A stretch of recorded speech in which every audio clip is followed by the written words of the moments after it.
Сәлем достар, сіз өлген адам қайта тіріледі дегенге сенесіз бе? Біз бүгін сіздерге өткен өмірін есіне түсірген жандар туралы айтатын боламыз.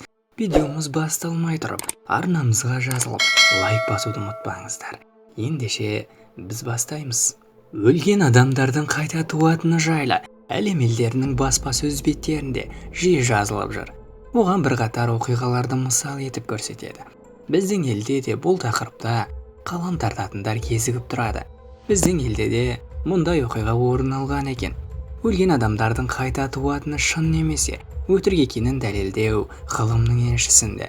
Ал біз әлемнің әр түкпірінде орын алған осындай оқиғаларды оқырман назарына ұсынамыз. Бұл оқиға Үндістанда орын алған екен. Бұл туралы Экзопланета журналы жазған. Басылымдағы мәліметке қарағанда, үнділік Титу есімді ұл бала ауырмай сырқамай, ақыл есі бүтін күйінде бірде менің есімім Суреш барма? Аградағы дүкеннің қожасымын. Уматта әйелім мен 2 балам бар болатын деп айтып салады. Бұны естіген әке шешесі тез Аграға жетеді. Шынында да баласының айтқанының бәрі дәл келеді. Барматта саудагердің болғаны, ол басынан оқ тиіп өлгені анықталады. Бір қызығы Титудың басының дәл сол жерінде үлкен мең бар екен. Бұдан кейін бала Титуды Аграға апарады.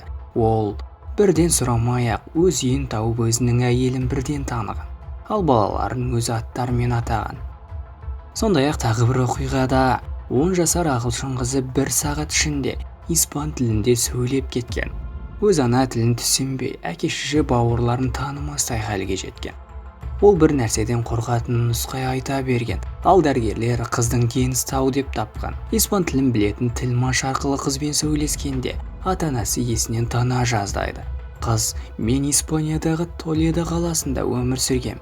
Менің көршім қызғаныш үстінде маған пышақ сілтеп, содан алған жарақаттан қайтыс болғам" дейді.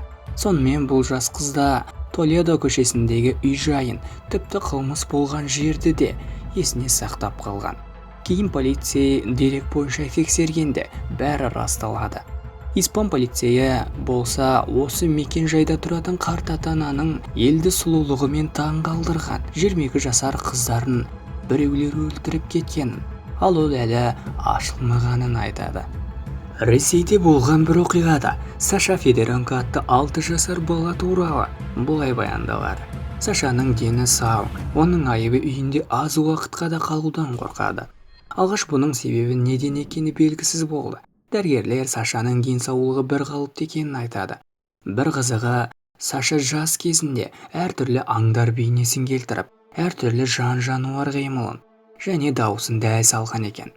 Қала баласының жан-жануарды көрмесе де, оның бейнесін қалай келтіргені түсініксіз. Саша 3 жасында өзіне таныс емес, тоғайға әке-шешесімен барғанда да орман ішіндегі жол бағыттарын өзі айтып отырған. Тағы да бірде Сашаның ыстығы көтерілген. Ол шешесі Натальяға: "Сен менің шешем емессің, ол мүлде басқа адам болған" дейді. Алғашында онысы дене ыстығының әсері болар дегенмен, Саша дене ыстығы қайтқан соңда бұрынғы сөзін қайталай берген. Бұл неліктен, Сашадан неге қорқасың деп сұрағанда, ол: "Мен бұдан бұрын бір рет өртенген болатынмын. Үйіміз өртеніп кеткен еді. Мен үйдегі шкаф ішінде қалып, үймен бірге жанып кеткем" деп жауап қайтарады. Сондай-ақ Саша өзінің бұрынғы аты да Саша екенін айтқан. Дәрігерлер мен психологтар Сашаның феноменін түсіндіруге болатынын айтады. Адамның миы негізгі ойлау логикалық және түйсіктік интуиттік 2 жарты шардан тұратынын білеміз. Ал үлкендерде көбінесе мидың ойлау бөлігі көп жұмыс істейді де, түйсіктік бөлігі ұйықтап немесе жартылай жұмыста болады. Ал жас балаларда керісінше екен. Сондықтан да кейбір кішкентайлар өткен өмірін тез ойына келтіре алады екен. Баланың өткенді еске сақтауы жоғары болады. Тағы бір ұқсас оқиға Алматыдағы қайғылы жағдайға байланысты болған. 1988 жылы 22 қыркүйекте алматылық Бенера деген оқушы қыз мектептегі дене шынықтыру сабағында кенеттен қайтыс болады. Өлімінің себебі дәрігерлерге де және басқаларға да жұмбақ болып қалады. Бір жылдан кейін 1989 жылдың наурызында Башқұртстанның Бақалы деген ауылында Бенера есімді қыз дүниеге келеді. Бұл мұғалім болып істейтін ерлі зайыпты Асадуллиндердің 4-ші перзенті екен. Венера 6 жасқа толар толмастан оқшау мінездер танытып, ата-анасына үш ұйықтаса да ойға келмейтін сөздер айта бастайды. Сонымен бір күні Венера: сендер менің әке-шешем емессіңдер. Менің папам, мен мамам Алматыда, пәтеріміз 5 қабат үйдің 2-ші, әлде 3-ші қабатында дейді. Оған қоса папасының қызыл москвичі барын, ауруханада операция жасалған, шешесіне екеуі сонымен барған. Көрші поездегі қызды көз алдында машина қағып кеткеннен шейін айтады. Ол менің атым Байрам деп айтып жүреді. Мұндай тосын құбылысқа алғаш қорқынышпен қараған анасы кейін ойланып илана бастайды.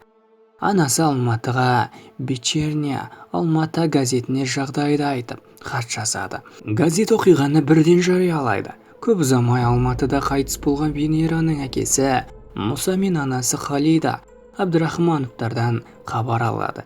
Олар: біздің Венера атты қызымыз болған. Ол қайтыс болған. Оны еркелетіп Байрам деуші едік деп хат жазады.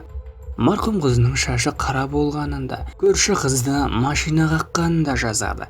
Қысқасы, жас Венераның айтқандары толық расталады. Екі жақта телефон арқылы сөйлескенде таң қалысады.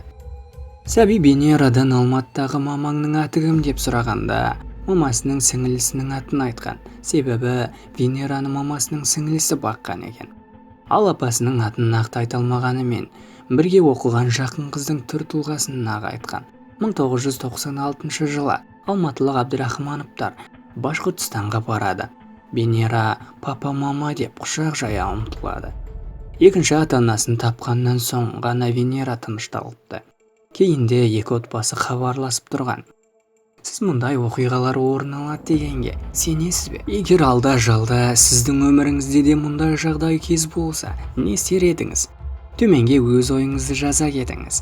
Егер арнамыздан осындай видео шығуды қаласаңыз, лайк басып, арнамызға жазылуды ұмытпаңыз. Сіздер үшін құттықтаймыз.